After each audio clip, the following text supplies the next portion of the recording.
Imagine por um momento uma casa antiga, um pai encostado na janela, com os olhos fixos no horizonte, olhando por um caminho vazio.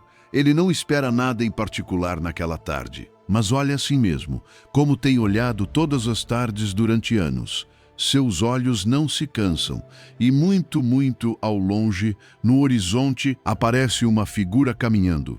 Talvez você não saiba, mas essa figura caminhando devagar por aquele caminho empoeirado é você. Há algo no seu coração que você carrega há muito tempo. Algo que não contou para ninguém. Uma coisa que você fez, ou que fizeram com você, ou que decidiu, ou que não conseguiu evitar. E desde então, sem que ninguém perceba, você vive com uma distância silenciosa, com a sensação de que algo entre Deus e você já não é como antes. Que talvez já tenha passado tempo demais, que talvez você já tenha gastado sua cota, que talvez já seja tarde para voltar. Mas há um versículo que diz algo diferente. Lucas 19:10. Porque o Filho do Homem veio buscar e salvar o que se havia perdido. Não diz, veio esperar aquele que viesse. Diz, veio buscar. Deus não é um Deus sentado no trono, esperando para ver quem bate à porta. É um Deus que sai para buscar quer.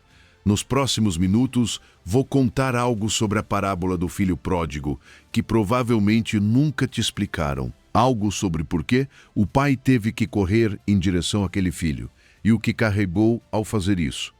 E eu te garanto uma coisa, o que você vai descobrir hoje pode curar algo que você esconde há anos. Mas antes de começar, quero te pedir que faça algo simples, mas importante. É um ato de fé. Escreva nos comentários estas 4 palavras. Pai, hoje volto para casa. Só isso, 4 palavras. Você não precisa explicar nada, não precisa se justificar, não precisa ser perfeito. Essas 4 palavras são o primeiro passo do caminho de volta. E quando você as escrever, estará acompanhando centenas de pessoas que estão fazendo o mesmo nesta noite ao redor do mundo, em diferentes idiomas, em diferentes circunstâncias, mas com o mesmo coração. Faça isso agora, antes de continuar. Convido você a ficar comigo até o final. O que vem agora precisa do seu coração aberto, sem pressa, sem distrações. Se ainda não fez isso, inscreva-se no canal e ative o sininho, porque todos os dias Deus terá uma mensagem nova para você aqui. E agora sim, vamos começar. Número 1. A caça que você deixou para trás. Há uma distância que nem sempre se percebe por fora. Você pode continuar crendo em Deus, pode continuar dizendo amém, pode continuar ouvindo louvores de vez em quando, até pode entrar em uma igreja e sentar na última fileira, mas por dentro sentir que algo mudou, que você já não ora como antes, que já não lê a Bíblia com a mesma fome, que já não sente aquela proximidade simples que tinha quando começou a caminhar com Deus. E talvez seja isso o que mais dói. Não é que você tenha deixado de crer, é que acredita que você já não é mais o mesmo. Algo aconteceu no caminho. Uma queda, uma decepção, uma longa temporada de silêncio, uma oração que não foi respondida como você esperava. Um pecado que teve vergonha de confessar, uma ferida que esfriou sua alma. E desde então, embora Deus continue sendo Deus, você já não se aproxima da mesma forma. Você fica na porta, olha de longe, canta, mas com o coração meio fechado. Escuta a palavra, mas uma voz dentro de você diz, isso era para mim antes, quando eu estava bem. Jesus contou uma história para pessoas como você. Uma história tão simples que parece familiar, mas tão profunda que pode quebrar anos de distância em um único instante. Em Lucas 15:11 lemos, um homem tinha 2 filhos. Só isso, uma frase curta, mas nessa frase, Jesus abriu uma janela para o coração de Deus. Não disse, um juiz tinha 2 acusados.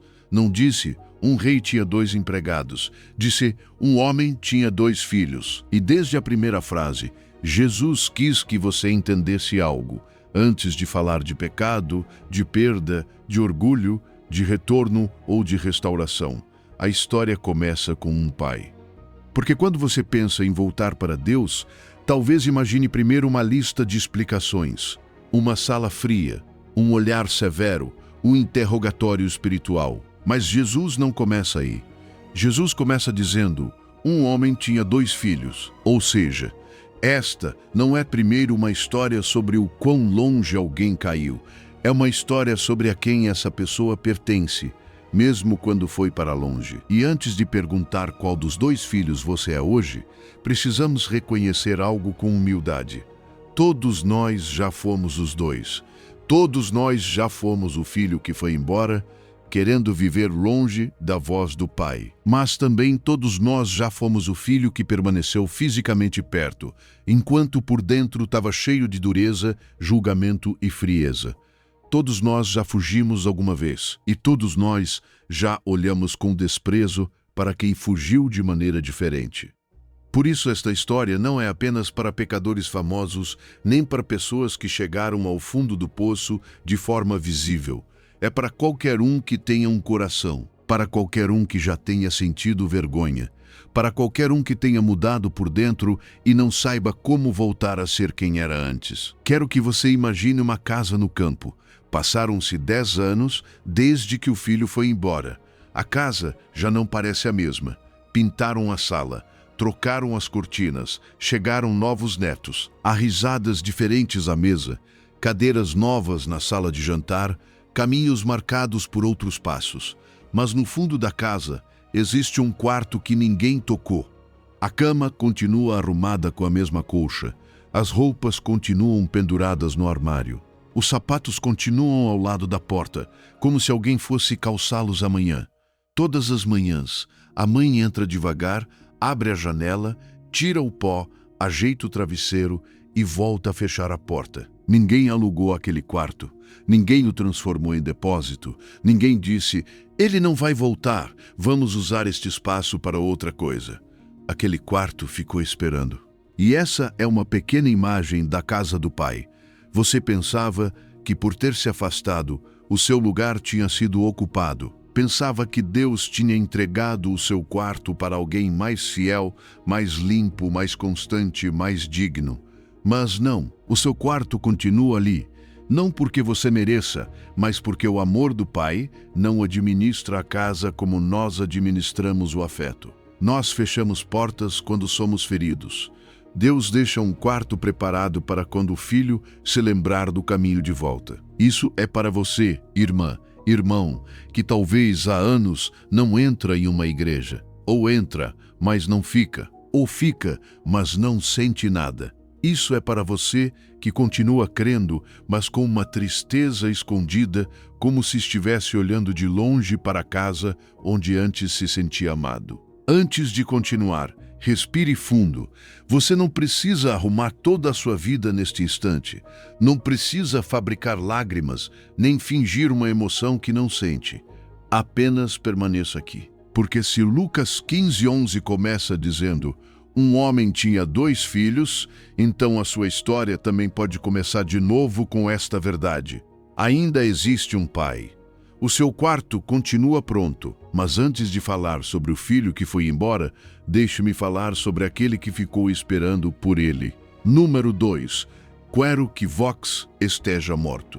Para entender por que o pai estava esperando, primeiro precisamos olhar de frente para o que aconteceu no dia em que o filho foi embora. Porque quando você lê essa frase na Bíblia, ela pode soar quase como um trâmite, como uma papelada familiar, como uma conversa desconfortável, sim, mas não necessariamente cruel.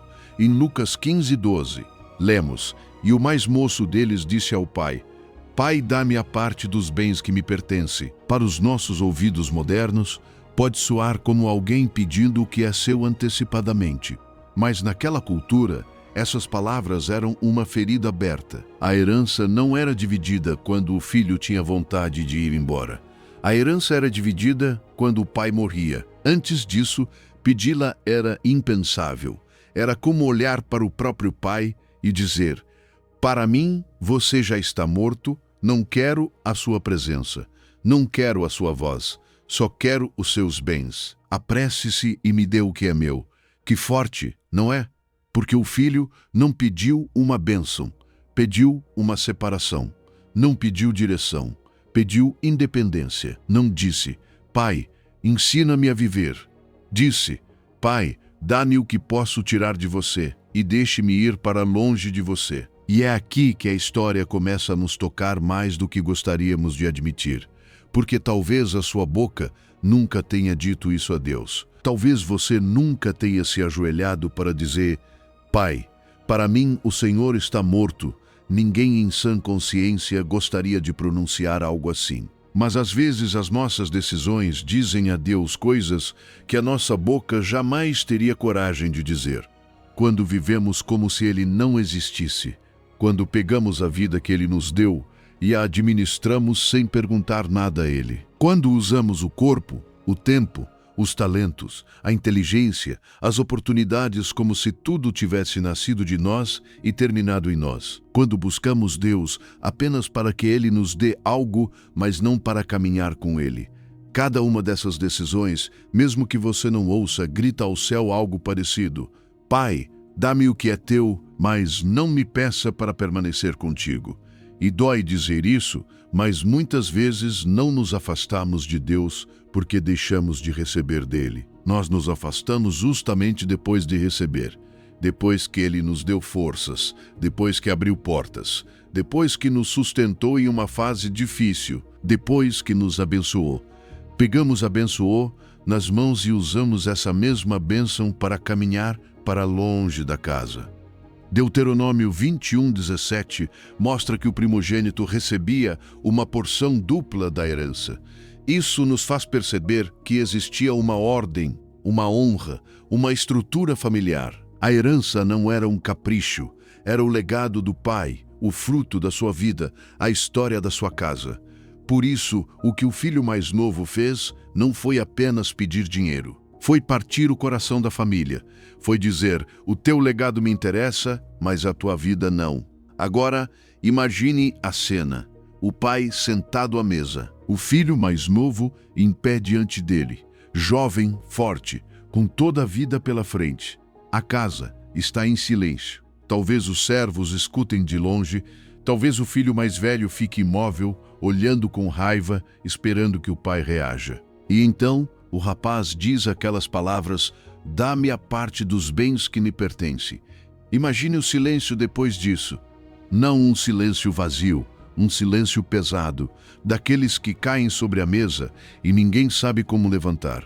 Imagine o olhar do filho mais velho. Imagine o rosto do pai. Imagine algo se quebrando por dentro quando alguém que você ama não pede companhia, mas ausência. Quando alguém que você criou, alimentou, cuidou e esperou ver crescer olha para você como se fosse um obstáculo entre ele e a vida que deseja.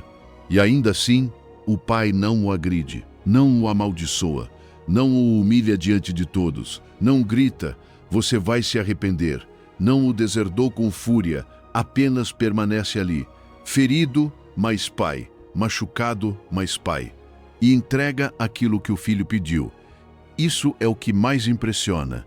Porque existe uma dor maior do que perder um filho para a morte. É perdê-lo estando vivo, vê-lo respirar, caminhar, falar, rir, mas longe. Vivo para o mundo, mas morto para casa. Vivo para os próprios desejos, mas ausente do abraço que o formou. Lucas 15:13 diz: E, poucos dias depois, o filho mais novo, ajuntando tudo, partiu por uma terra distante. Ele não foi embora de mãos vazias. Foi carregando aquilo que o pai lhe deu. Foi embora usando a força que recebeu em casa. Foi com recursos que saíram do coração de alguém que acabara de ferir. Talvez a sua vida também tenha feito isso alguma vez. Talvez Deus tenha lhe dado dons, saúde, inteligência, criatividade, oportunidades, portas abertas, pessoas que amaram você, momentos de graça, e você juntou tudo isso e foi para longe. Não necessariamente para outro país. Às vezes alguém vai para longe sem sair da própria cidade. Vai para longe na mente. Vai para longe nas decisões. Vai para longe em um relacionamento que sabe que não convém. Vai para longe em hábitos secretos. Vai para longe em uma frieza que ninguém vê. Mas escute isto. O mais triste não é que você tenha dito com a sua vida coisas duras ao coração de Deus. O mais impressionante é que Ellie ouviu tudo isso e ainda assim não deixou de ser o seu pai. Hoje, em algum momento do dia, quando estiver sozinho, diga com sinceridade: Pai, perdoa-me pelas vezes em que a minha vida disse ao teu coração coisas que minha boca nunca teria coragem de dizer. E o pai, sem discutir, sem amaldiçoar, sem segurá-lo à força, deixou-se morrer diante dele para que ele pudesse viver aquilo que pediu. O que o filho não sabia quando saiu daquela casa com o dinheiro nas mãos é que o país distante sempre termina do mesmo jeito. Número 3. O país distante sempre tem o mesmo final. O que o filho não sabia quando saiu daquela casa com o dinheiro nas mãos era que o país distante sempre promete a mesma coisa e sempre cobra o mesmo preço. Promete liberdade, mas cobra escravidão. Promete prazer, mas cobra paz. Promete independência, mas cobra identidade. Ninguém sai para o país distante pensando, vou terminar destruído. Ninguém diz, vou perder tudo. Ninguém começa um caminho longe de Deus, imaginando-se entre porcos, com fome, sem amigos, sem dignidade, desejando as sobras dos animais.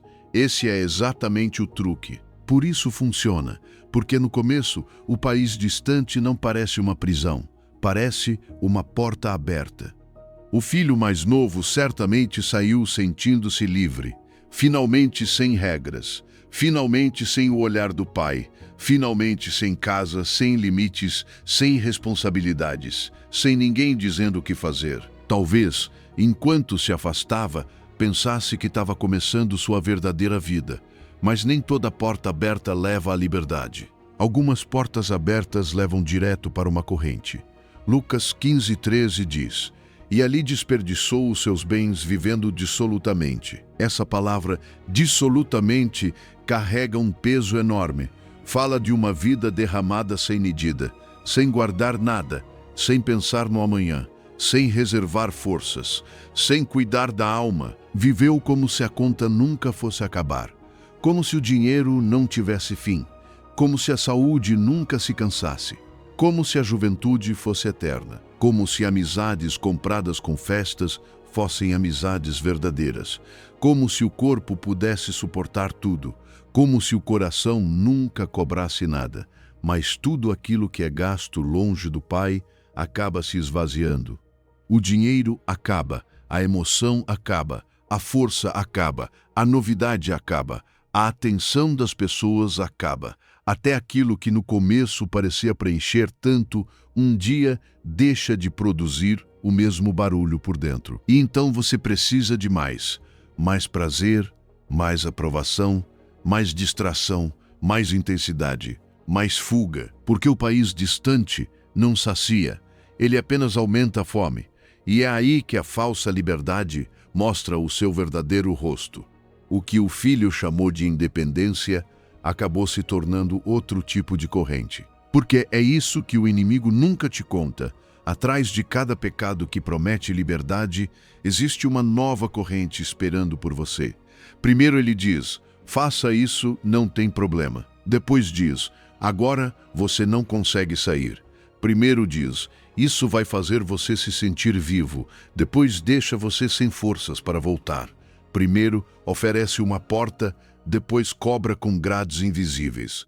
Jesus disse claramente em João 8,34, em verdade vos digo que todo aquele que comete pecado é escravo do pecado. Não diz que o pecado apenas mancha, diz que escraviza. Vai tirando de você a capacidade de decidir, vai fechando caminhos por dentro, faz você acreditar que ainda está no controle, enquanto aos poucos aperta a corrente. E o mais enganoso dessa escravidão é que muitas vezes ninguém percebe. Você pode continuar sorrindo, pode continuar postando fotos, pode continuar dizendo, estou bem, mas por dentro sabe que existe algo que começou como escolha e agora se tornou dono. É como quando alguém lhe oferece um cartão de crédito e diz, não se preocupe, use à vontade. No começo parece liberdade pura, você compra o que quer, quando quer, onde quer. Não vê a conta, não sente o peso.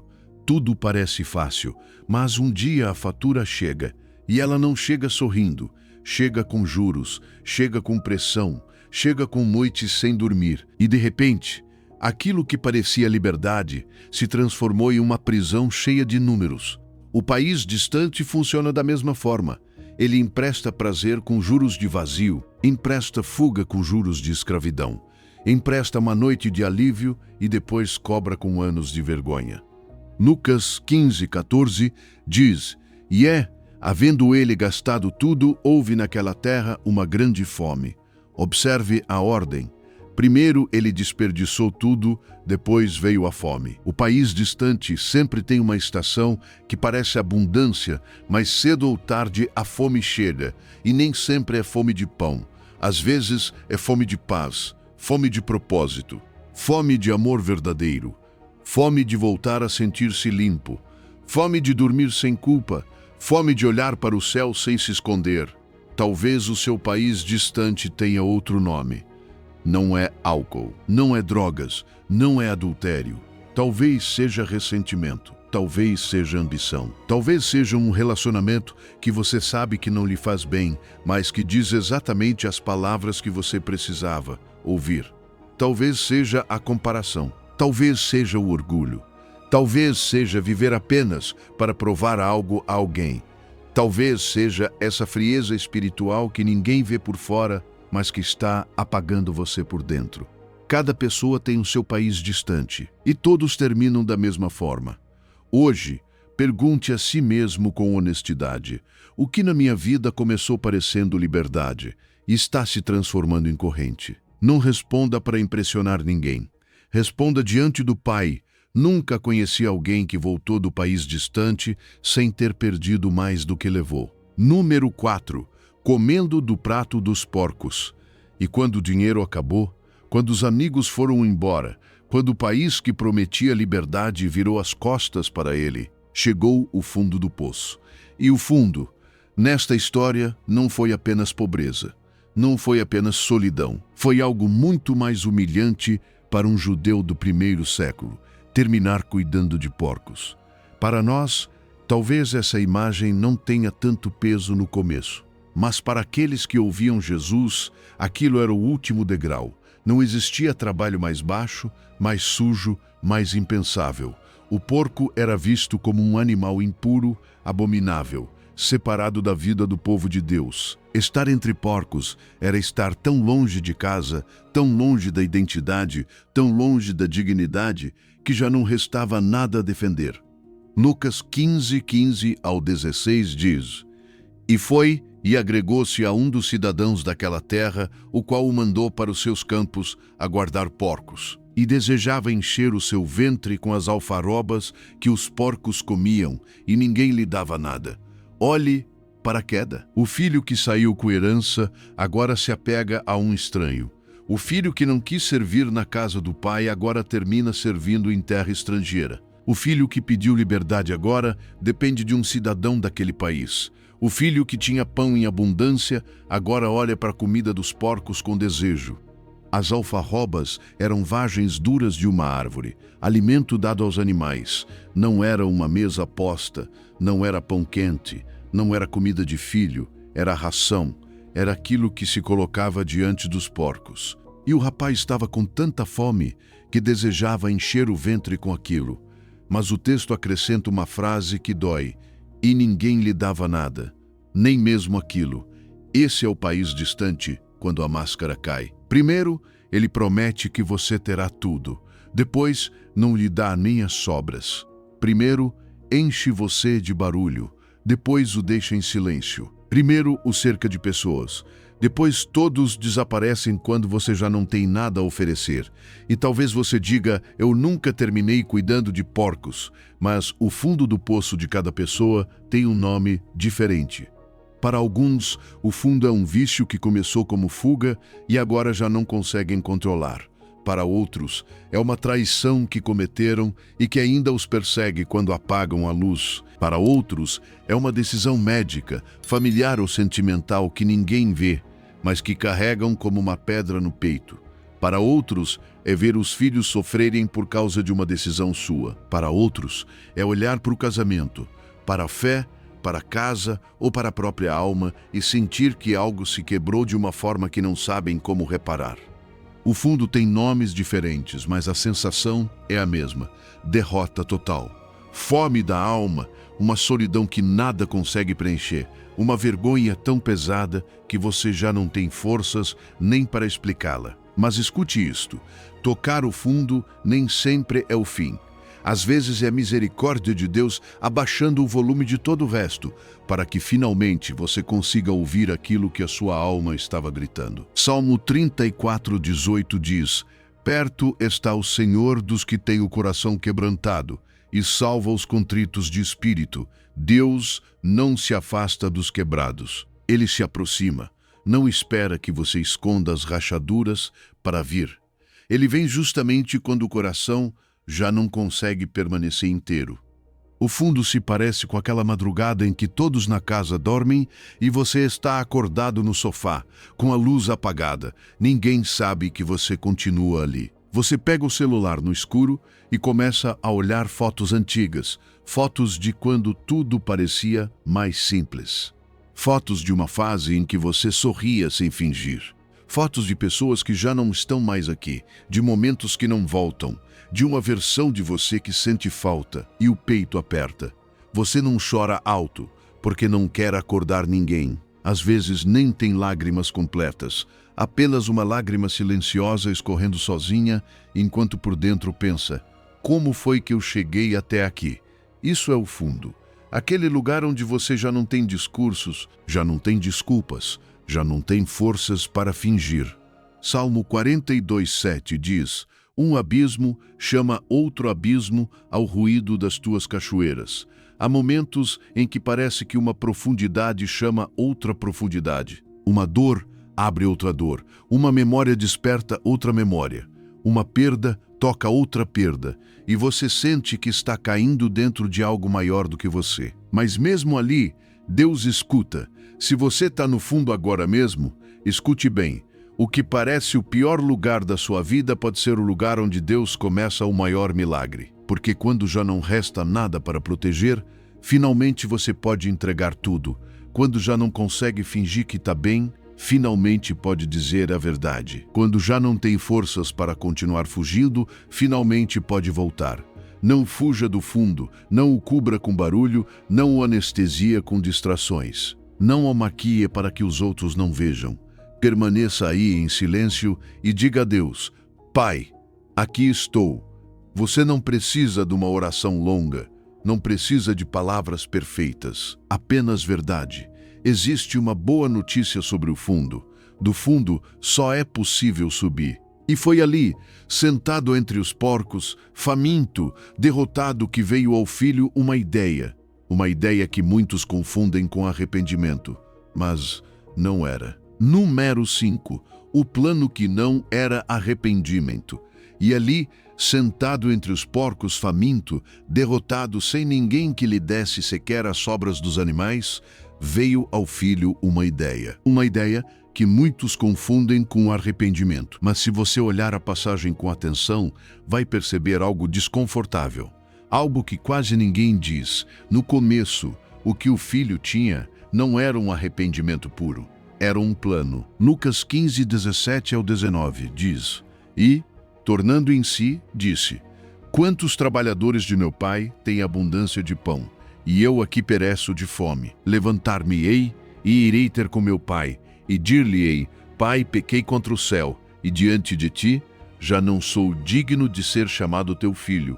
Faze-me como um dos teus trabalhadores. Veja o que o despertou: a fome. Ele não começou dizendo: Sinto falta do coração do meu pai. Começou dizendo: Na casa do meu pai há pão.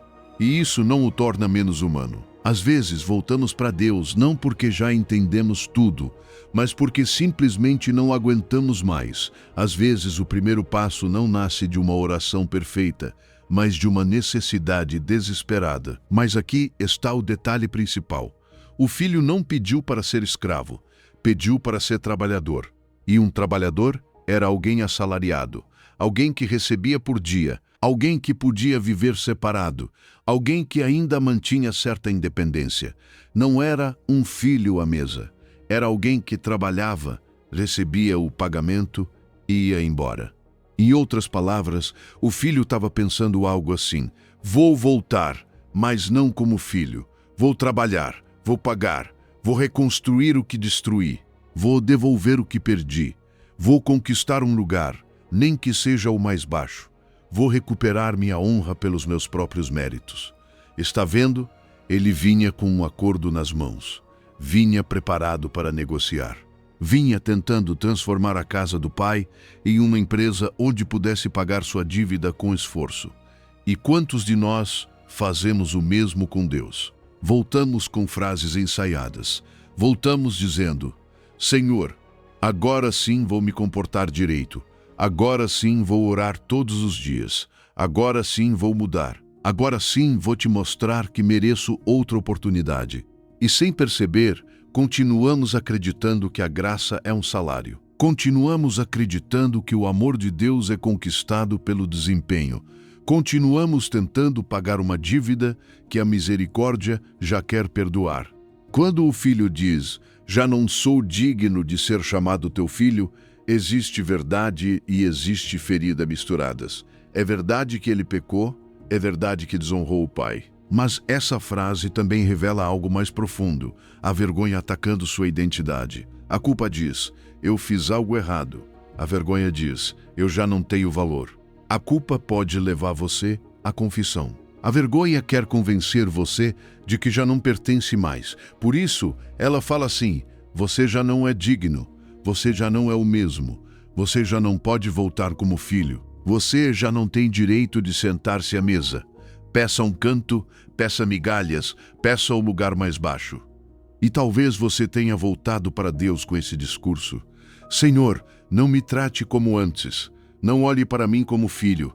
Deixe-me servir de longe. Deixe-me ficar na última fileira.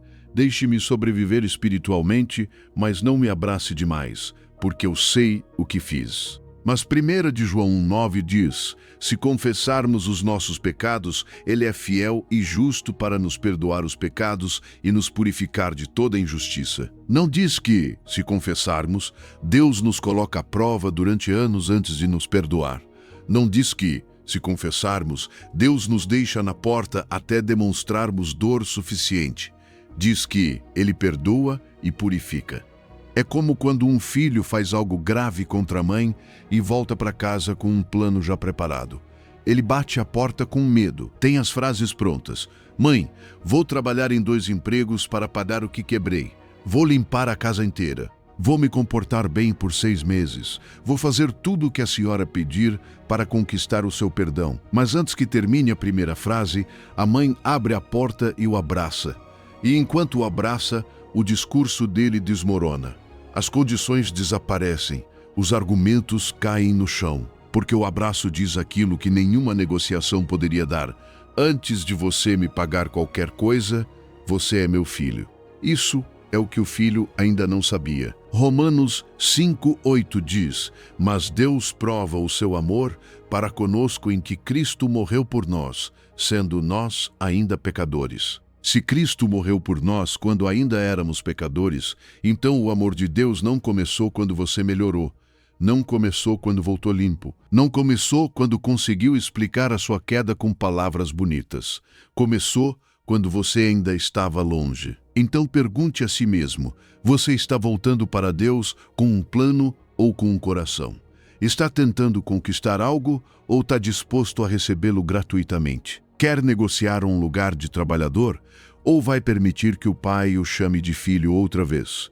Solte o discurso ensaiado. Deus não precisa que você explique cada detalhe para decidir se ama você. Ele apenas precisa que você venha. O filho ia negociar, o pai ia presentear. Mas enquanto o filho ainda ensaiava o discurso no caminho, algo estava acontecendo na casa que ele não podia ver. E esse algo é a chave de toda esta história. Número 6. Enquanto ele ainda estava longe. Enquanto o filho repetia por dentro as palavras que pensava dizer, enquanto calculava como pedir um lugar mais baixo sem carregar vergonha demais, algo estava acontecendo na casa que ele não podia ver. E aqui vem, talvez, a frase mais importante de toda a parábola. Se você não entender esta linha, pode entender a queda, pode entender a fome, pode entender os porcos, pode entender o discurso, mas perderá o coração do Evangelho. Lucas 15:20 diz: E, levantando-se, foi para seu pai, e quando ainda estava longe, viu-o seu pai. Não diz que o filho chegou à porta e bateu, não diz que mandou uma mensagem avisando, não diz que alguém da aldeia correu para dizer ao pai: seu filho está vindo. Diz que quando ainda estava longe, o pai o viu. E a pergunta é inevitável: como o viu?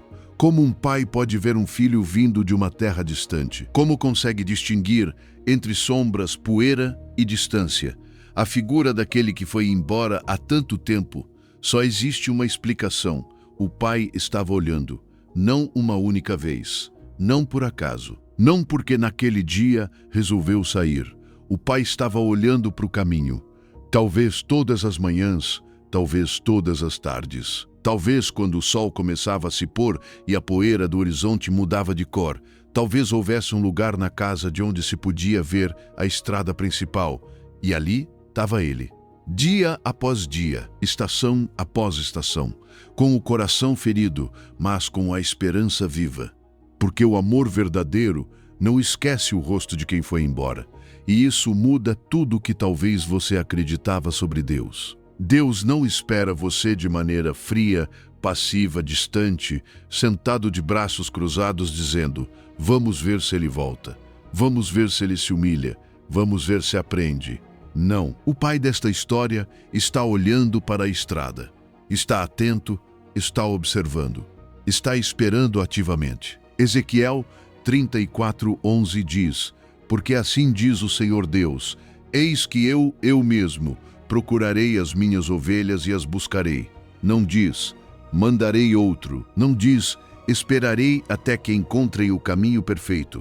Diz: eu mesmo procurarei as minhas ovelhas. Esse é o coração de Deus. Ele não perde de vista aquilo que ama. Ele não se conforma com a sua distância como se você fosse um caso encerrado. Ele olha, busca, reconhece, espera. E Lamentações 3:22-23 diz: as misericórdias do Senhor são a causa de não sermos consumidos, porque as suas misericórdias não têm fim. Renovam-se cada manhã. Grande é a tua fidelidade, novas a cada manhã. Isso significa que em cada dia em que você esteve longe, a misericórdia de Deus amanheceu antes da sua culpa. Em cada dia em que você não soube como voltar, a fidelidade dele se levantou novamente. Em cada dia em que você pensou: já passou tempo demais, Deus continuava olhando para a estrada. Se você já viu uma avó quando um neto viaja, entende um pouco esta imagem. Ela sai para a varanda e olha para a rua, volta para a cozinha, arruma alguma coisa, pergunta se ele já avisou. Depois sai outra vez, olha de novo. As horas passam, os dias passam. Talvez o neto tenha dito que chegaria na quinta-feira, mas ela começa a olhar desde quarta-feira. Não sabe exatamente a que horas o carro vai aparecer, mas continua olhando. Porque amar também é olhar para o lugar de onde alguém pode voltar. Assim é o pai com você. Enquanto você pensava que ele não se lembrava mais, ele estava olhando enquanto você dizia: Deus já não olha para mim da mesma forma. Ele continuava olhando para a estrada.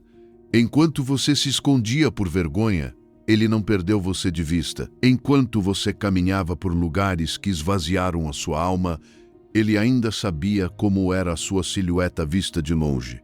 Salmo 103:13 diz: como um pai se compadece de seus filhos, assim o Senhor se compadece dos que o temem.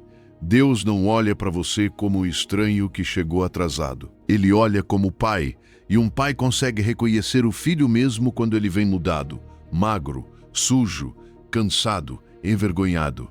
Outros talvez enxerguem ruína. O pai enxerga o filho. O seu quarto continua intacto. O seu prato continua posto. O seu lugar nunca foi entregue a outro. Não importa quantos anos passaram. Não importa quantas vezes você disse: agora eu volto. E não importa se ainda está caminhando devagar, com dúvidas, com medo, sem saber o que dizer. O Pai já viu você de longe.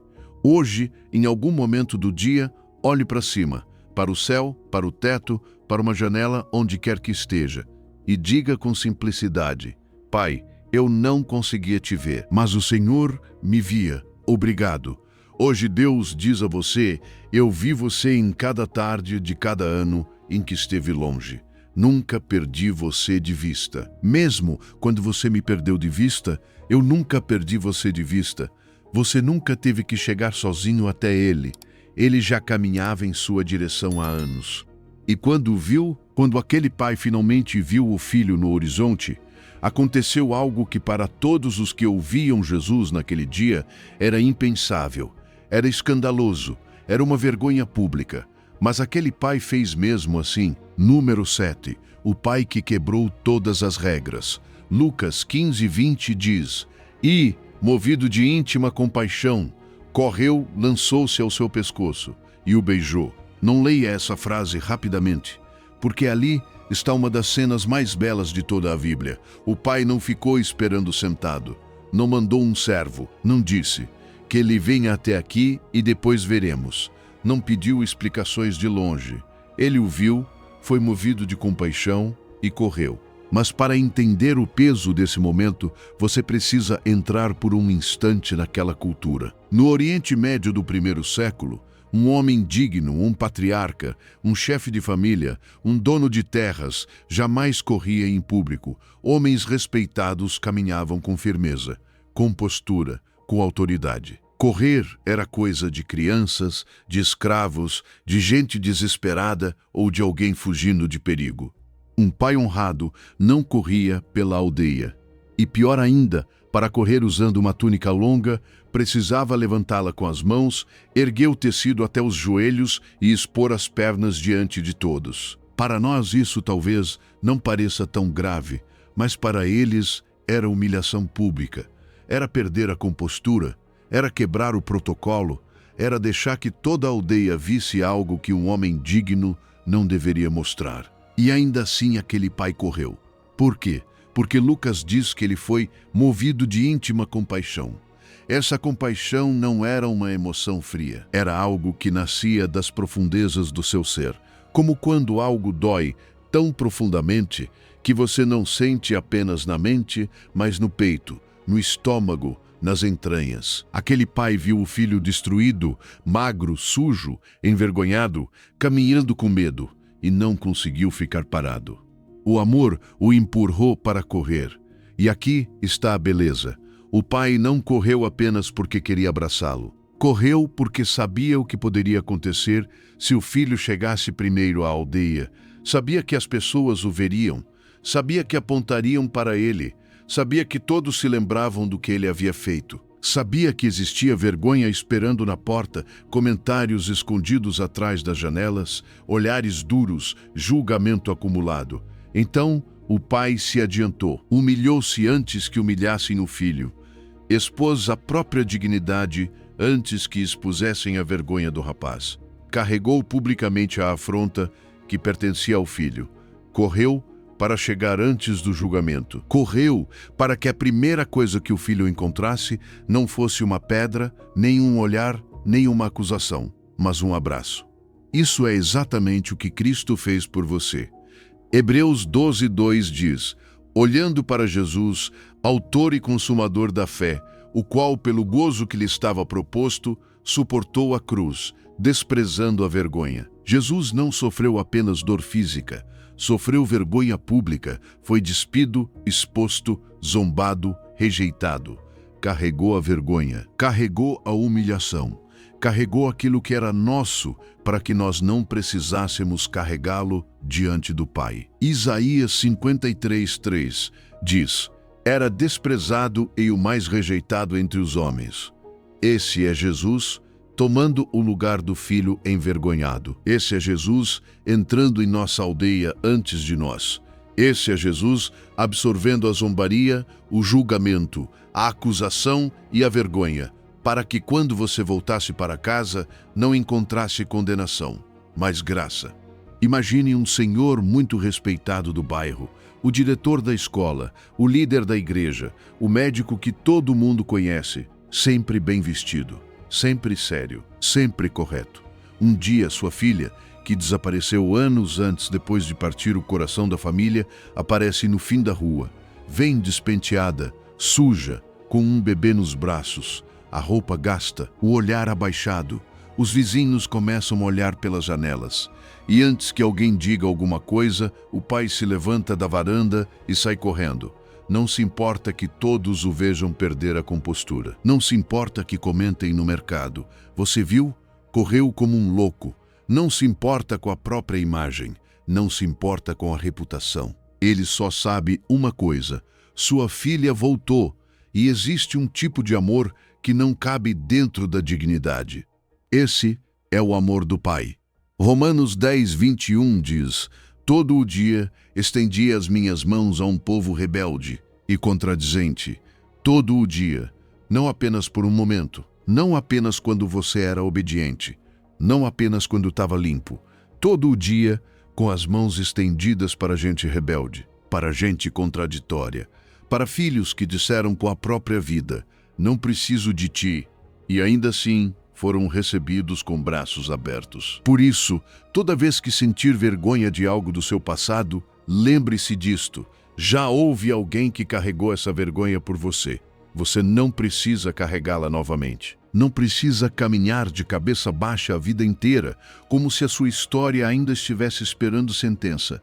A cruz já falou, o Pai já correu, o abraço já começou antes mesmo de você terminar o seu discurso. O Pai quebrou a própria honra em público para que a sua honra não fosse quebrada em segredo.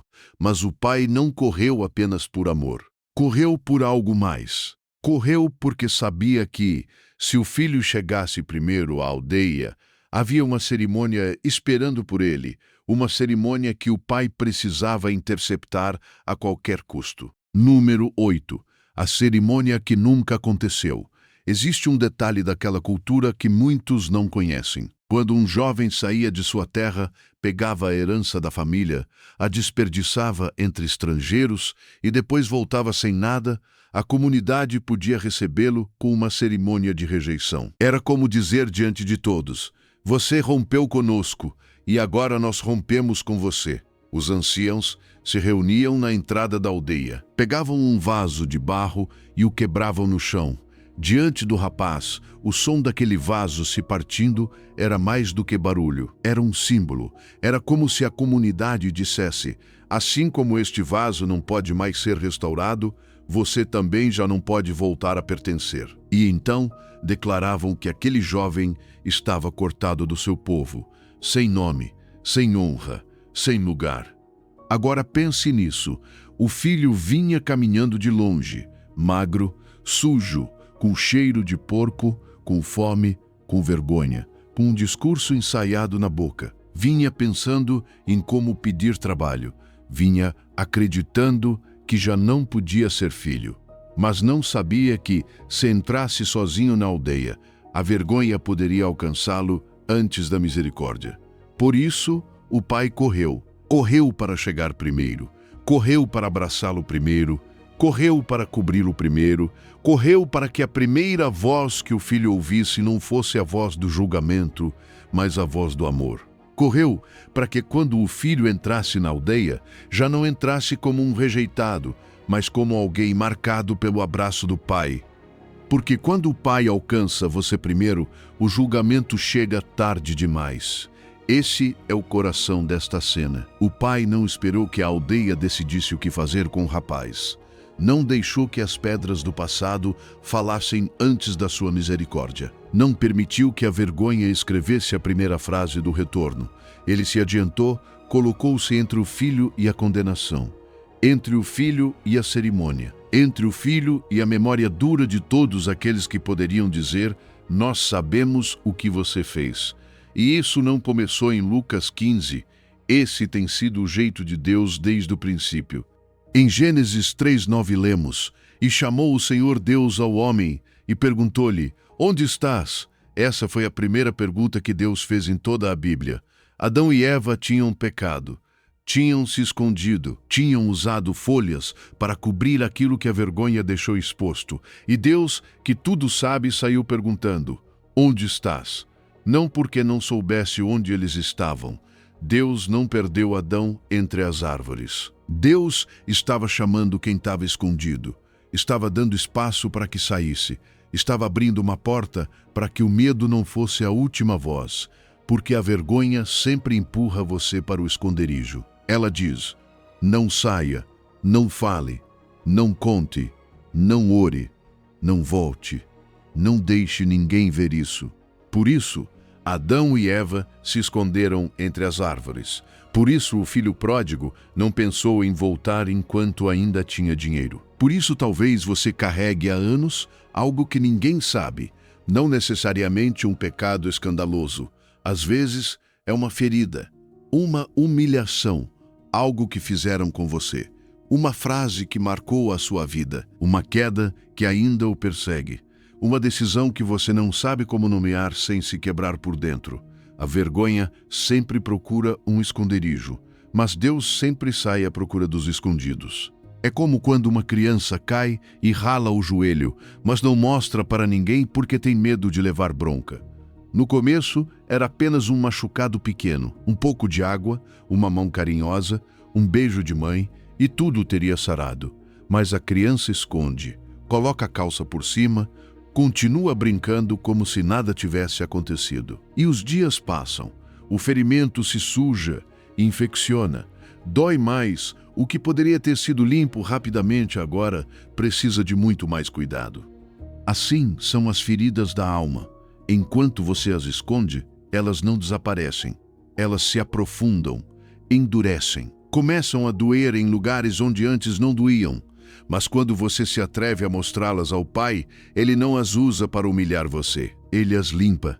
Tiago 5,16 diz: confessai as vossas culpas uns aos outros e orai uns pelos outros, para que sareis. Existem coisas que saram quando saem da escuridão.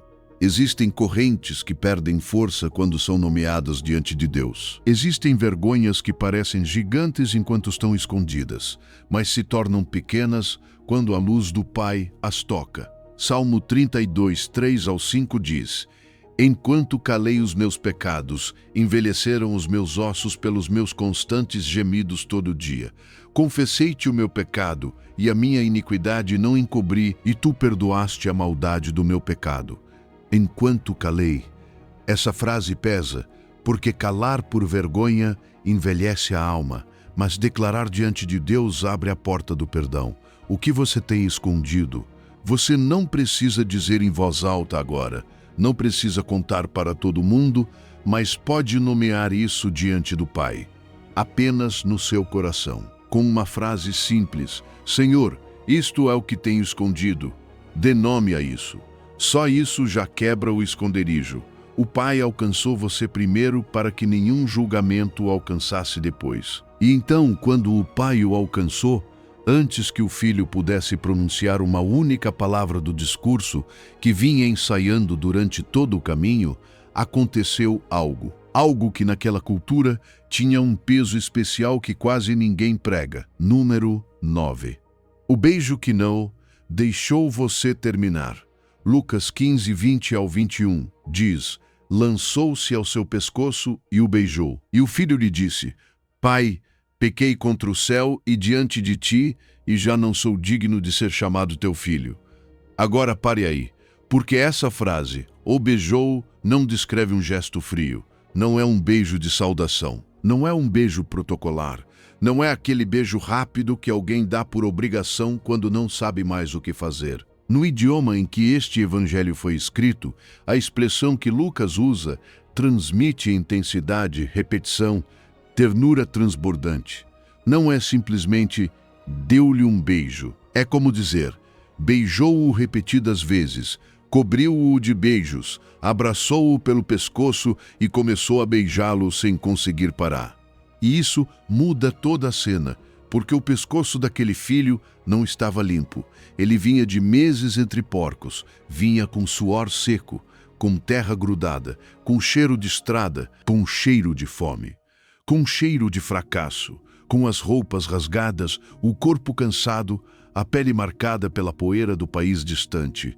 E ali, exatamente ali, naquele pescoço sujo, o pai colocou os seus beijos. Não esperou que ele tomasse banho, não esperou que trocasse de roupa, não esperou que explicasse cada detalhe, não esperou que terminasse a confissão. Não disse, primeiro limpe-se e depois eu abraço você. Recebeu-o como ele chegou, beijou-o como ele chegou, amou-o como ele chegou. É isso que Deus faz com você. Ele recebe você antes da mudança, não depois. Porque é o amor dele que produz a mudança, e não a sua mudança que produz o amor dele.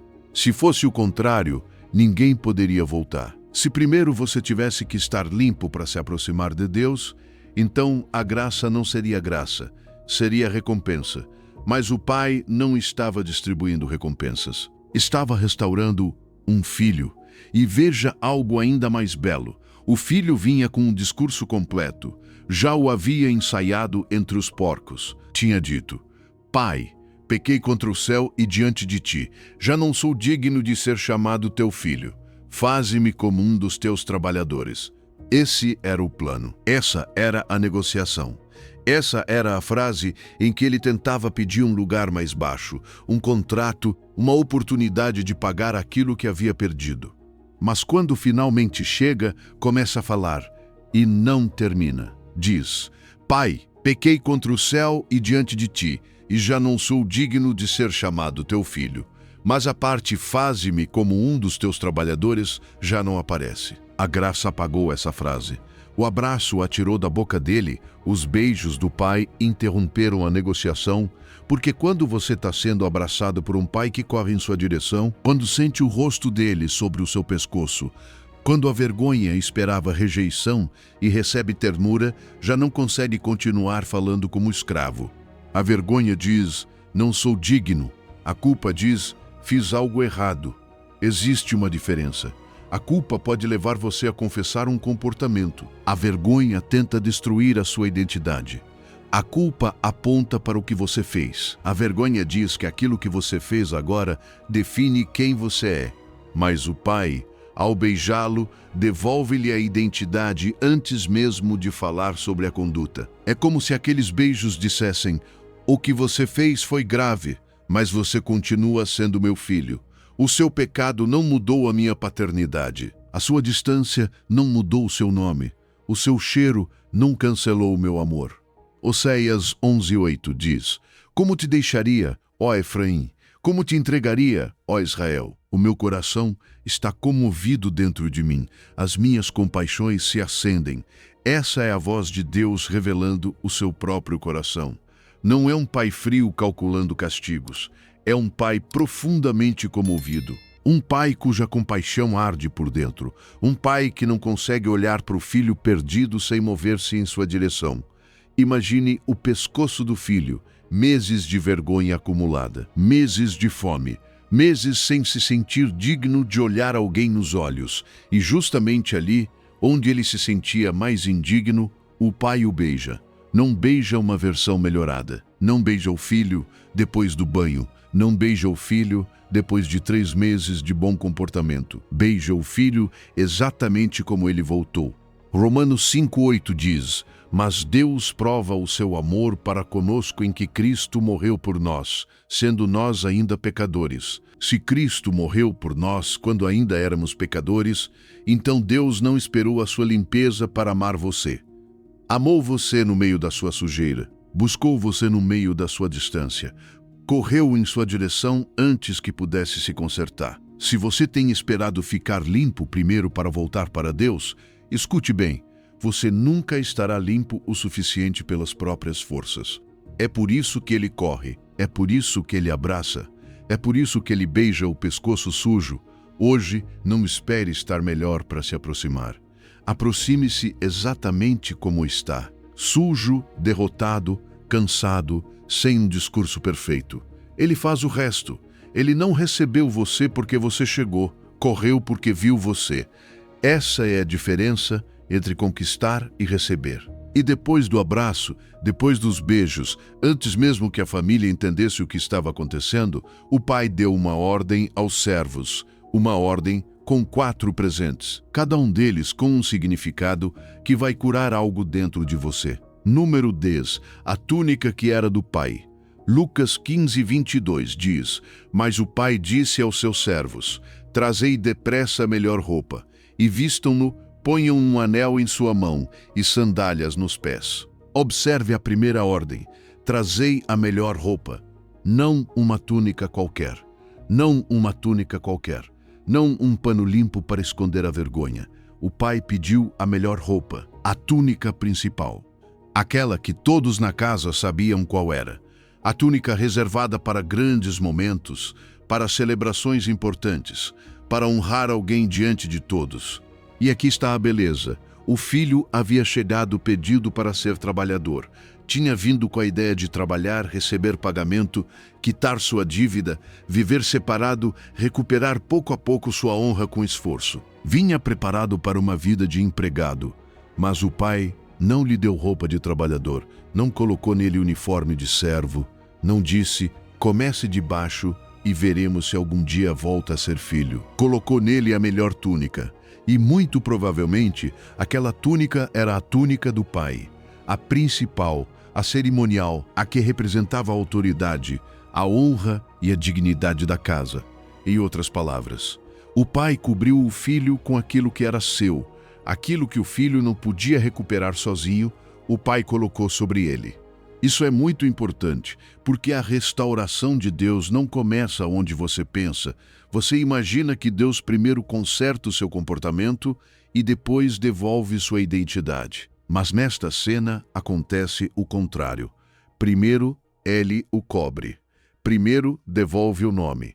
Primeiro, o torna visível como filho. Primeiro, muda aquilo que os outros veem nele. E, a partir dessa nova identidade, então começa uma nova vida. Porque um filho que sabe que é amado consegue começar a caminhar de forma diferente.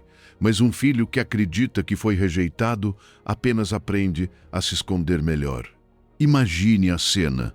O rapaz está ali cheirando a porcos, com as roupas rasgadas, a pele marcada pela estrada, a poeira grudada no suor, os pés cansados, o olhar abaixado. Ainda não tomou banho. Ainda não explicou tudo. Ainda não provou nada. Ainda não fez uma única obra para compensar o que perdeu. E o pai pega a túnica e a coloca sobre ele. A túnica cai sobre seus ombros, cobre os trapos, cobre a sujeira, cobre os sinais visíveis do país distante. E, daquele momento em diante, quando as pessoas olham para ele, já não veem primeiro as roupas rasgadas do fracasso, veem a túnica do pai. É isso que Deus faz com você. Ele não pede que você arrume toda a sua vida antes de cobri-lo. Não deixa você exposto diante da vergonha até aprender a lição. Não diz, quando melhorar, eu o vestirei. Primeiro, ele cobre você. E dessa cobertura nasce uma vida nova. Isaías 61:10 diz, regozijar-me-ei muito no Senhor. A minha alma se alegrará no meu Deus, porque me vestiu com vestes de salvação, cobriu-me com um manto de justiça. Que frase poderosa, me vestiu. A salvação não aparece aqui como algo que você fabrica, mas como algo que Deus coloca sobre você. O manto de justiça não nasce das suas mãos, vem das mãos do Pai. Por isso sua identidade não é definida pelo que você fez, é definida por aquilo que cobre você. E se você está em Cristo, o que cobre você não é o seu passado, não é a sua queda, não é a sua vergonha, não é a opinião daqueles que viram você partir. O que cobre você é a justiça de Cristo, a túnica do Pai sobre os seus ombros. Romanos 8,15 diz, porque não recebestes o espírito de escravidão para outra vez estardes em temor, mas recebestes o espírito de adoção pelo qual clamamos, Abba, Pai. Você não recebeu o espírito de trabalhador, não recebeu o espírito de escravo, não recebeu uma relação baseada em medo, distância e salário. Recebeu o espírito de adoção. Isso significa que Deus não restaura você como um empregado útil, mas como um filho amado. E 2 Coríntios 5,17 declara, assim que se alguém está em Cristo, nova criatura é. As coisas velhas já passaram, eis que tudo se fez novo. Não diz, que algumas coisas são maquiadas. Não diz que Deus coloca um pano bonito sobre a mesma condenação de sempre. Diz que em Cristo existe uma nova criação, uma nova vida começa debaixo de uma nova cobertura. Talvez o inimigo ainda tente lembrar você de quem foi. Mostre cenas antigas, sussurrie nomes antigos. Diga, olhe os seus trapos, olhe o seu cheiro, olhe o que você fez, olhe de onde veio. E sim, talvez tenham existido trapos, talvez tenha existido cheiro de país distante, talvez tenham existido decisões que você não pode negar. Mas agora você pode responder, isso é verdade, mas agora estou coberto pela túnica do Pai, e aquilo que ele cobre já não fica exposto. Não porque Deus finja que nada aconteceu, mas porque a graça dele tem poder para cobrir aquilo que a vergonha queria exibir. Sua identidade é restaurada antes do seu comportamento, porque o comportamento nasce da identidade, e não o contrário. Mas o Pai não ficou apenas na túnica, vieram mais 3 presentes, e cada um deles conta uma parte da história que o seu coração precisa ouvir. Número 11. O anel, as sandálias e o banquete. Existem momentos em que Deus não apenas perdoa você, ele também devolve aquilo que a vergonha fez você acreditar que havia perdido para sempre. Lucas 15, 22 ao 23 diz, mas o pai disse aos seus servos, trazei depressa a melhor roupa e vistam-no, ponham-lhe um anel na mão e sandálias nos pés. Trazei também o bezerro cevado e matai-o. Comamos e alegremo-nos. Olha a cena completa. Túnica, anel, sandálias e banquete. 4 presentes, 4 mensagens, 4 feridas sendo curadas ao mesmo tempo. A túnica cobria a vergonha, mas o anel restaurava a autoridade. Naquela época, o anel não era apenas um adorno bonito. Era o selo da família. Era como uma assinatura oficial, como uma autorização, como o chip de um cartão bancário hoje. Quem carregava o anel da casa podia representar o pai, fechar acordos, fazer transações, agir em nome da família.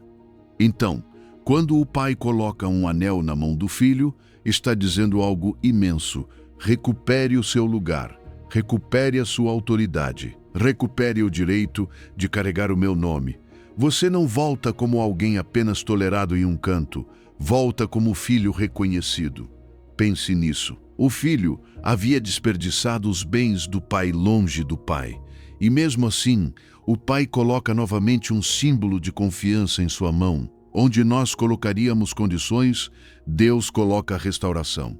Onde nós diríamos, primeiro prove que posso confiar em você. O pai diz, devolvo a você a identidade para que possa caminhar de maneira diferente.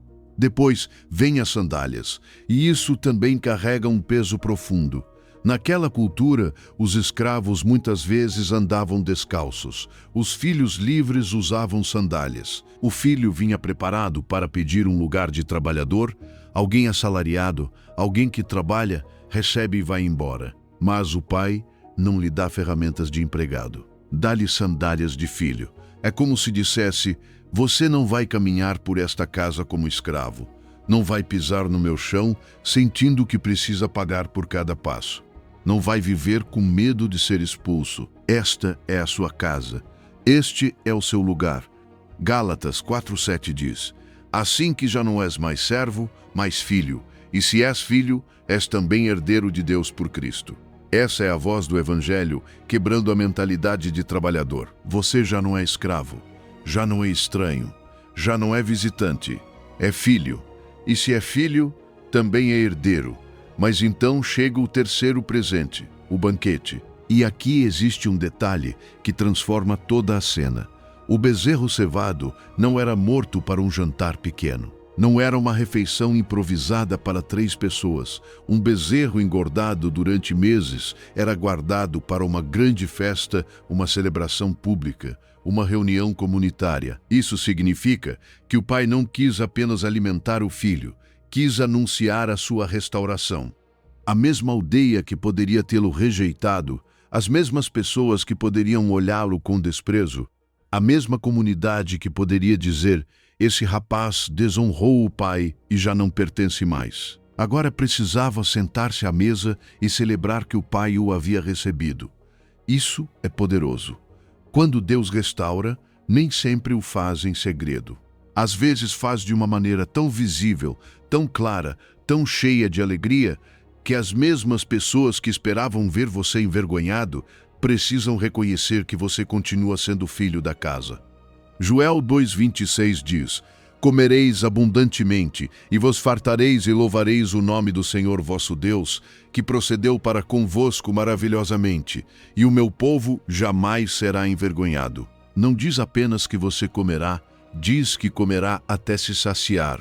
Não diz apenas que Deus fará algo pequeno, diz que fará maravilhas com você, e termina com uma promessa que cura profundamente: jamais será o meu povo envergonhado. Isaías 61:7 diz: Em lugar da vossa vergonha tereis dupla honra, e em lugar da afronta exultareis na vossa herança.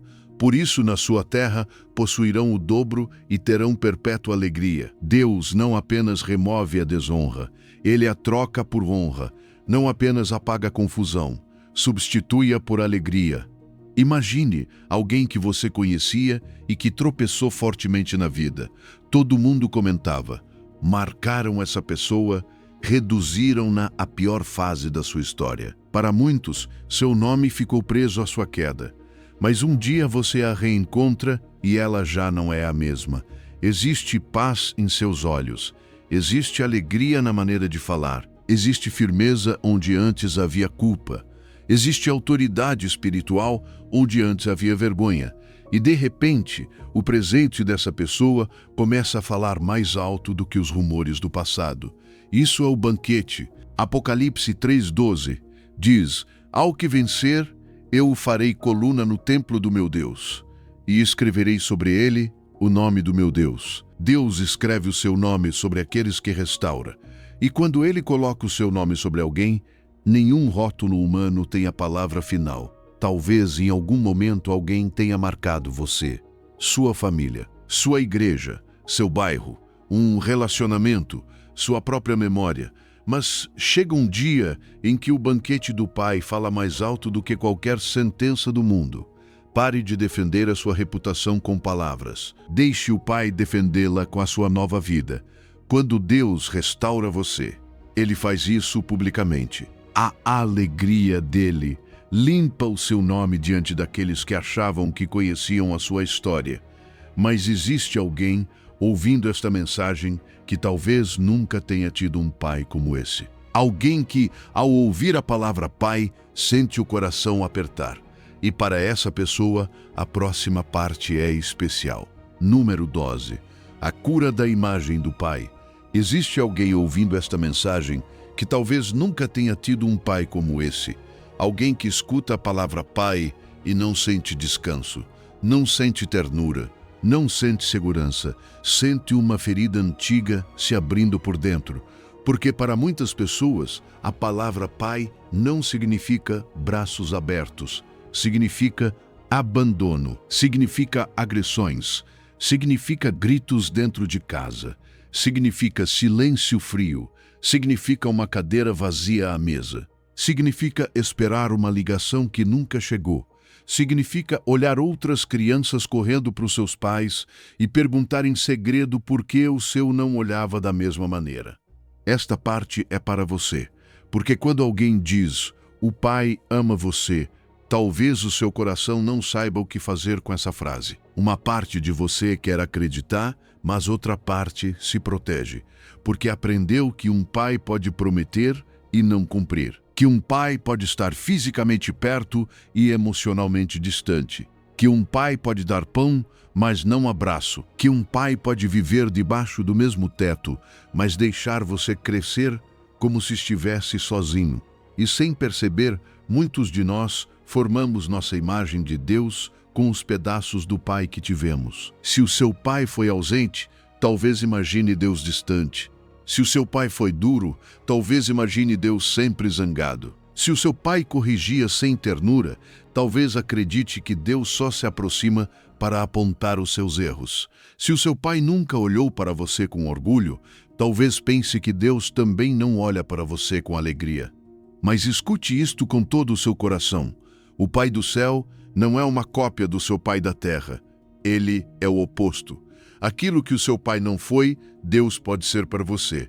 Aquilo que faltou, Ele preenche. Onde houve abandono, Ele vem com presença.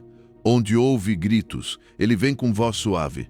Onde houve rejeição, Ele vem com braços abertos. Onde houve silêncio, Ele vem com uma palavra que restaura o seu nome. Isaías 49:15 ao 16 diz: Pode uma mulher esquecer-se tanto do filho que cria, que não se compadeça dele, do filho do seu ventre? Mas ainda que esta se esquecesse, eu, todavia, não me esquecerei de ti. Eis que nas palmas das minhas mãos te gravei. Olhe essa imagem. Deus não está dizendo apenas, eu me lembro de você. Está dizendo, você está gravado nas minhas mãos, não escrito em uma folha que pode se perder, não anotado em uma lista que pode ser apagada, gravado, como uma marca permanente, como se, ao olhar para as próprias mãos, a primeira coisa que ele encontrasse fosse o seu nome. Talvez alguém tenha esquecido você. Talvez alguém não esteve presente. Talvez alguém não soube amar você. Talvez alguém deveria ter protegido você e não protegeu. Mas Deus diz, eu nunca me esquecerei de você. E Sofonias 3:17 diz, o Senhor teu Deus está no meio de ti, poderoso para salvar-te. Ele se deleitará em ti com alegria, renovar-te-á no seu amor, regozijar-se-á em ti com cânticos. Deus canta sobre você. Pense nisso. O Deus poderoso não apenas salva, também se alegra, também silencia em amor, também canta, como uma mãe que canta uma canção de ninar quando a criança não consegue dormir. Como uma voz suave em um quarto escuro dizendo, eu já estou aqui, descanse. Você não precisa ter medo. Se você nunca teve alguém que cantasse para você, se nunca ouviu uma voz carinhosa dizendo que tudo ficaria bem, o Pai do céu sabe chegar exatamente nesse lugar. Imagine uma menina pequena que todas as noites dormia sem história, sem beijo na testa, sem uma mão ajeitando o cobertor, sem uma voz dizendo, durma tranquila, meu amor. Essa menina cresce, torna-se adulta, aprende a trabalhar, a sorrir, a resolver tudo, a não precisar de mais de ninguém. Mas por dentro continua esperando uma voz e um dia, quando começa a ouvir o Pai do céu, fica paralisada. Porque, pela primeira vez na vida, alguém fala com ela da maneira como deveriam ter falado desde o começo.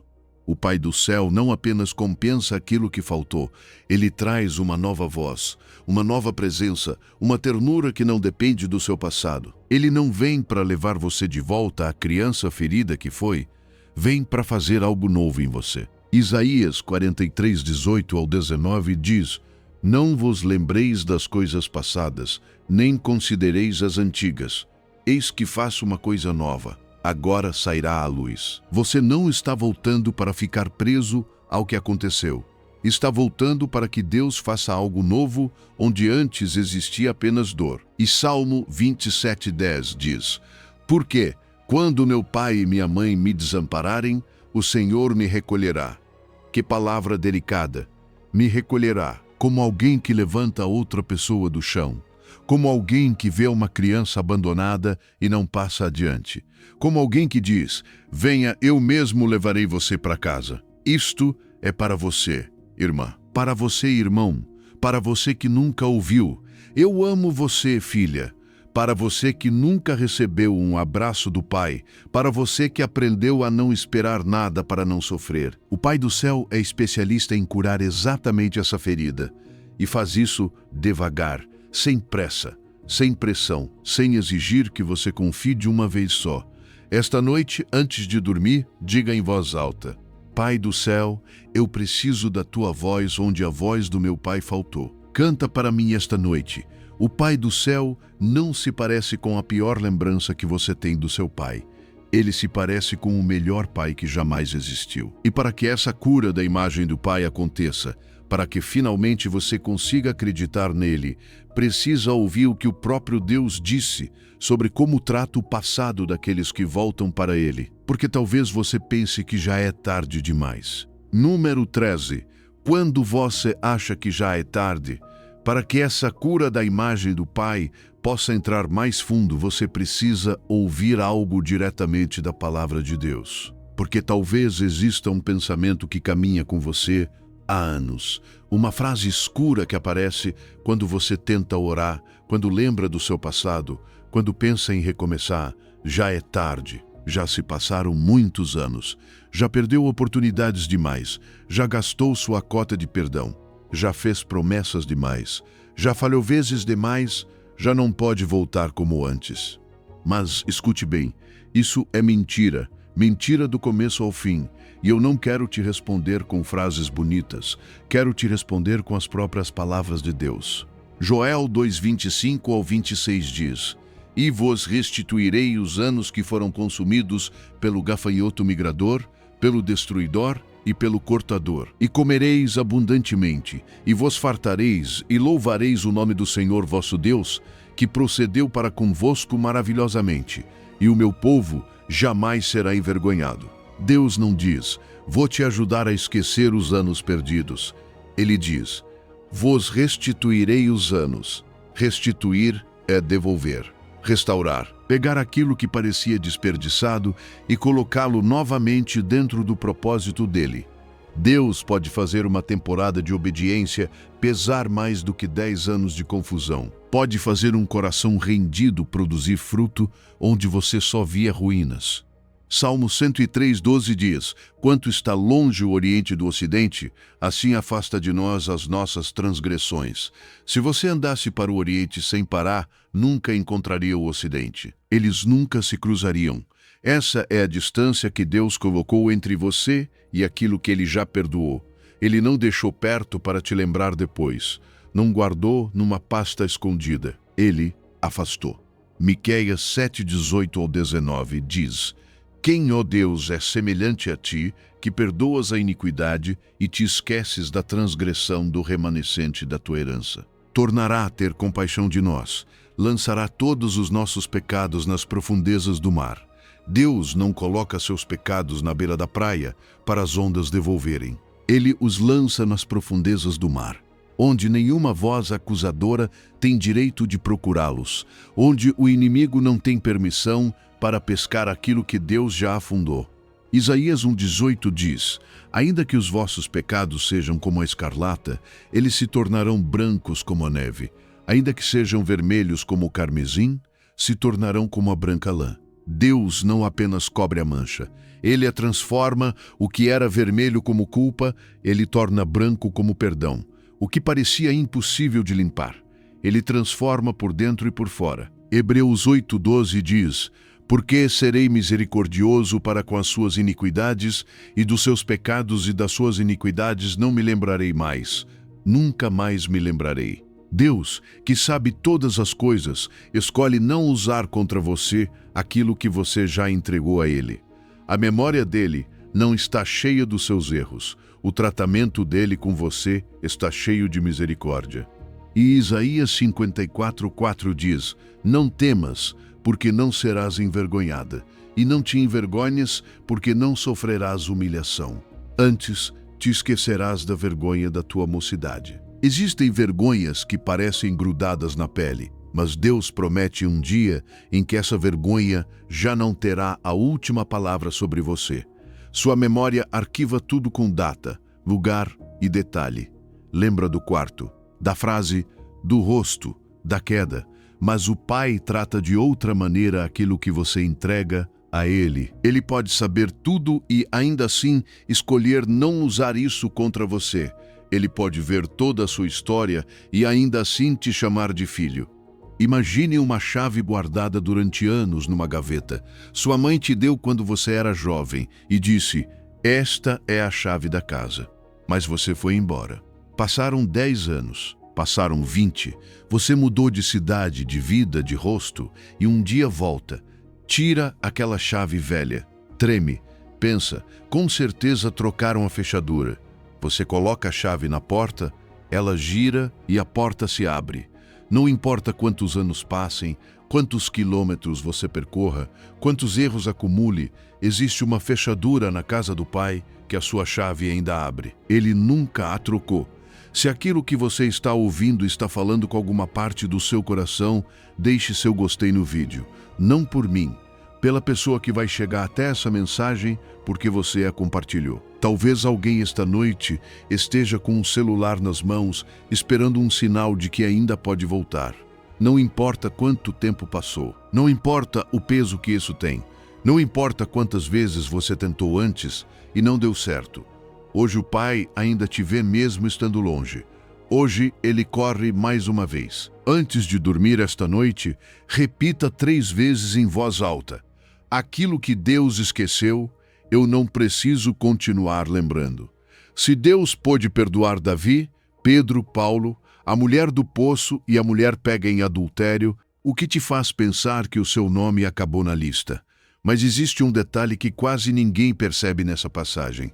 A história que Jesus contou não terminou quando o filho mais novo voltou. Havia outro filho, e esse outro filho também precisou que o pai saísse para procurá-lo. E isso pode ser a coisa mais importante que você vai ouvir hoje, se já está há anos na igreja. Número 14. O outro filho fora do banquete. Se terminarmos a história com a festa do filho mais novo, perdemos metade do que Jesus queria dizer. Porque Jesus não encerrou o relato quando o rapaz recebeu a túnica. Não terminou com o anel, não terminou com as sandálias, não terminou com o novilho gordo, nem com a música na casa. Jesus continuou falando.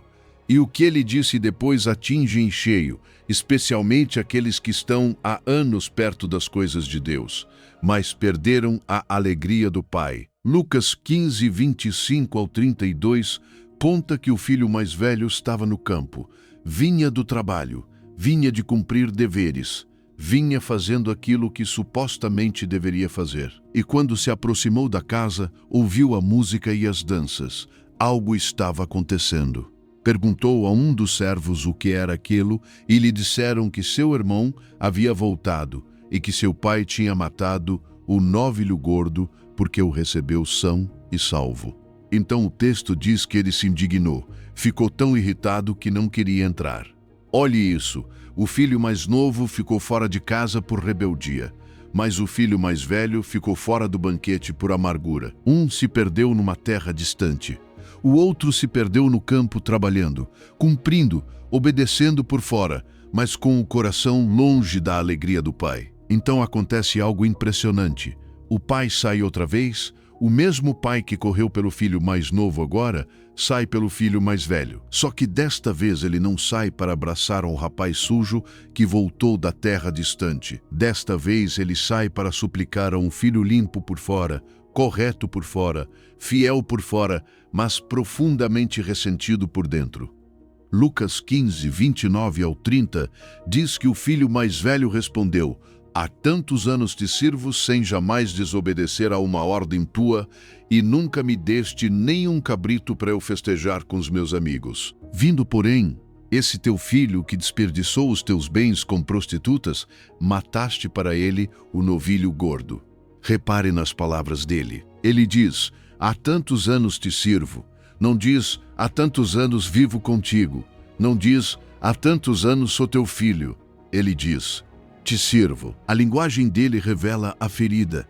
Estava em casa, mas pensava como empregado. Tinha o pai perto, mas se sentia longe do amor. Obedecia, mas não desfrutava. Cumpria, mas não celebrava. E depois diz algo ainda mais duro: esse teu filho. Não diz meu irmão, diz esse teu filho. Nega a relação, reduz o irmão ao pecado dele, define-o pela pior fase da vida. Está amargurado, está calculando, está contando anos de serviço, está fiscalizando o pai, como se a graça de Deus precisasse primeiro passar pela aprovação dele. Talvez você conheça essa voz, talvez você seja a irmã mais velha da casa, o irmão mais velho.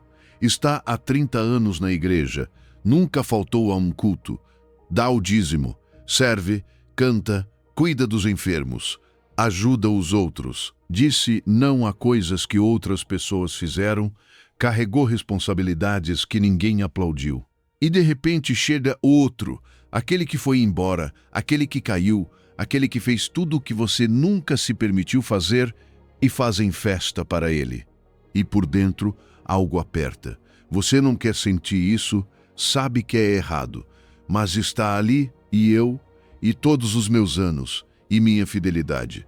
Por que Deus abençoa essa pessoa assim, depois de tudo que ela fez? Essa amargura é a voz do filho mais velho, e o pai também sai para buscá-la. Não porque a amargura esteja certa, mas porque você também é filho. Não porque mereça mais do que aquele que voltou, mas porque o pai te ama tanto quanto ama quem retornou. Mateus 20, 14 ao 15 diz: toma o que é teu e vai-te. Eu, porém, quero dar a este último tanto quanto a ti. Ou não me é lícito fazer o que quero do que é meu? Ou são maus os teus olhos porque eu sou bom? Às vezes o que dói não é que Deus seja injusto. O que dói é que Deus seja bom com alguém que nós ainda não perdoamos. E aqui vem o mais surpreendente. Depois que o pai responde, a história termina. Jesus não nos diz se o filho mais velho entrou na festa ou não. Não diz se ele soltou a amargura.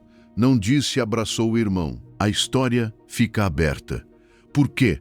Porque os fariseus e religiosos que ouviam naquele dia eram os verdadeiros filhos mais velhos. Jesus os estava convidando a entrar na festa da graça, mas a decisão era deles. Como hoje é sua. Apocalipse 3:20 diz: eis que estou à porta e bato. Se alguém ouvir a minha voz e abrir a porta, entrarei em sua casa e cearei com ele, e ele comigo. O pai continua chamando. Não apenas quem foi para longe, também quem ficou perto. Mas fora da alegria, hoje entregue ao pai o nome de alguém que é difícil para você ver sendo abençoado. Apenas diga o nome e fale: pai, me ajuda a me alegrar quando tu fazes festa por eles. O pai sai 2 vezes. Uma pelo que foi embora, outra pelo que ficou, mas nunca entrou na alegria. Seja qual for o filho que você é hoje, o mais novo que partiu ou o mais velho que ficou amargurado. Existe apenas uma pergunta que importa agora. E a pergunta é: hoje você volta para casa? Número 15. Hoje é o dia de voltar. Caminhamos muito juntos nesta mensagem. Vimos o filho que pediu herança como se o pai estivesse morto. Vimos a terra distante prometendo liberdade e cobrando escravidão. Vimos o fundo do poço, os porcos, a fome, o discurso ensaiado, o pai olhando de longe, o pai correndo, o beijo que interrompeu a vergonha, a túnica, o anel, as sandálias, a festa e também o irmão mais velho. Tão perto da casa e tão longe do coração do pai. Mas tudo isso serve de muito pouco se não terminar com uma decisão. Hoje, não amanhã, não quando eu estiver pronto, não quando eu tiver tempo, não quando eu sentir algo mais forte, não quando eu não tiver mais vergonha. Hoje, porque o retorno não começa quando você tem todas as respostas. Começa quando você para de fugir. Começa quando você levanta os olhos. Começa quando você diz, mesmo com a voz tremendo: Pai, aqui estou. Joel 2:12 ao 13 diz: ainda assim, agora mesmo, diz o Senhor, convertei-vos a mim de todo o vosso coração, e isso com jejuns, com choro e com pranto. Rasgai o vosso coração, e não as vossas vestes, e convertei-vos ao Senhor vosso Deus, porque Ele é misericordioso e compassivo, tardio em irar-se e grande em benignidade. Escute essa frase: rasgai o vosso coração e não as vossas vestes. Essa é a diferença entre religião e relacionamento. A religião rasga a roupa, a aparência, o ritual, o visível, aquilo que os outros podem olhar e dizer, como parece arrependido. Mas o relacionamento rasga o coração, abre, entrega, deixa vulnerável diante de Deus. Deus não está esperando um teatro de arrependimento. Está esperando um coração aberto. Não precisa que você finja dor. Não precisa que exagere nas palavras. Não precisa que fabrique lágrimas. Precisa de verdade. Uma verdade simples, limpa, direta. Pai, eu fui embora. Pai, eu me perdi. Pai, eu me amargurei. Pai, eu me cansei. Pai, eu estou voltando. Isaías 55, 6-7 diz: Buscai o Senhor enquanto se pode achar, invocai-o enquanto está perto. Deixe o perverso seu caminho, o homem maligno os seus pensamentos, e converta-se ao Senhor, que se compadecerá dele.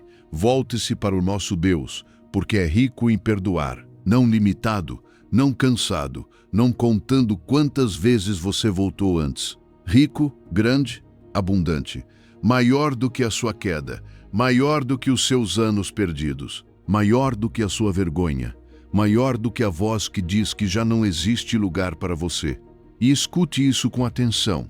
O testemunho que você terá depois de hoje vai curar outras pessoas. O que agora parece a pior parte da sua história, amanhã pode se tornar uma ferramenta nas mãos de Deus. Essa dor que hoje te envergonha pode ser a ponte pela qual outro perdido terá coragem de voltar.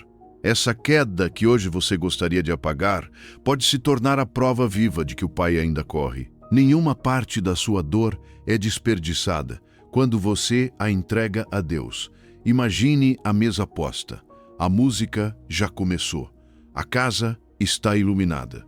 Há pão, há festa, há vozes celebrando. O Pai está na porta com a mão estendida, olhando para você. Existe uma cadeira com seu nome que ainda está vazia. Ninguém ocupou. Ninguém a tirou do lugar. Ninguém disse, ele não volta mais. Ela continua ali. Quanto tempo mais você vai ficar do lado de fora, olhando pela janela? Quanto tempo mais vai olhar para o banquete como se fosse para os outros, mas não para você? A porta está aberta, o Pai está olhando para você, não com reprovação, não com os braços cruzados, mas com misericórdia, com esperança, com amor. Hebreus 3, 7-8 diz: Hoje, se ouvirdes a sua voz, não endureçais o vosso coração. Hoje, a Bíblia não diz, se algum dia ouvirdes, diz hoje.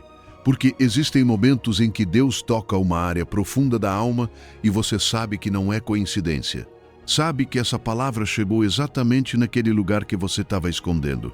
Sabe que algo dentro de você está dizendo, volta, não endureça o coração, não adie, não negocie com a vergonha, não peça permissão ao passado para obedecer ao Pai.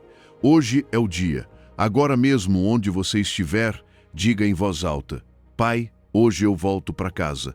Diga devagar, como uma decisão. Pai, hoje eu volto para casa. O Pai já correu.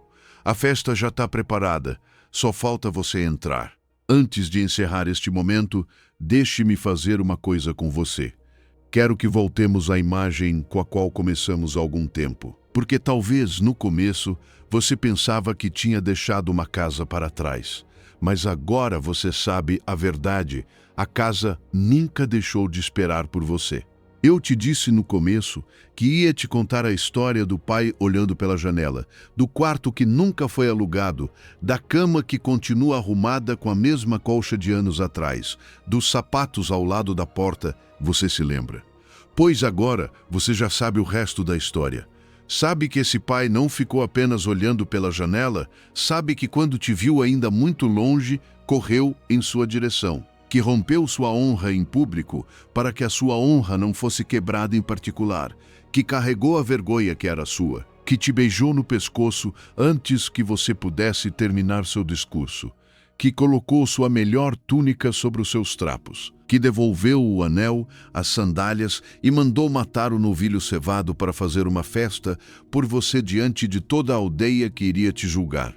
E você sabe também que a porta do banquete continua aberta, que há um lugar com seu nome à mesa, que enquanto você ouvia esta mensagem, o Pai estava olhando para você. Agora, antes de encerrarmos este momento, quero que faça algo comigo. Esta noite, antes de dormir, quero que pense em uma coisa, apenas uma, algo que você vem escondendo. Não precisa ser a maior de todas, apenas algo que ainda pesa dentro de você. Dê um nome a isso em voz baixa diante de Deus. Você não precisa explicar, não precisa justificar. Apenas nomeie e diga estas palavras: Pai, eu te entrego isso. Cobre isso com tua túnica. Só isso. E deixe aí. Essa é a sua parte nesta noite. O Pai cuida do resto. E agora, onde quer que você esteja assistindo a este vídeo, quero que repita comigo, em voz alta, para que os seus próprios ouvidos escutem a sua própria voz declarando isso. Eu sou filho amado do Pai. O meu passado não define a minha identidade. Hoje eu entro no banquete que o Pai preparou para mim. Agora repita comigo devagar. Pai do céu, obrigado por correr em minha direção quando eu não conseguia caminhar até ti. Hoje entrego o que eu carregava. Recebe este filho, esta filha, exatamente como chega, e veste-me com tua melhor túnica. Em nome poderoso de Jesus. Amém. Se esta mensagem tocou o seu coração hoje, se você sentiu que algo foi curado, se alguma lágrima caiu, se finalmente conseguiu dar nome a algo que vinha escondendo, quero te pedir mais uma coisa. Compartilhe este vídeo com alguém. Talvez seja sua mãe, talvez seja aquela irmã da igreja que você sabe que está passando por algo, mas não consegue contar. Envie para ela. Não diga nada, apenas envie. Deus sabe a quem isso precisa alcançar nesta noite e às vezes Deus usa o seu dedo dando um clique como a forma dele correr até alguém. Deus te ama. O Pai já correu por você. E amanhã, seja como for que você amanheça, sua misericórdia será nova mais uma vez. Até a próxima, que Deus te abençoe grandemente.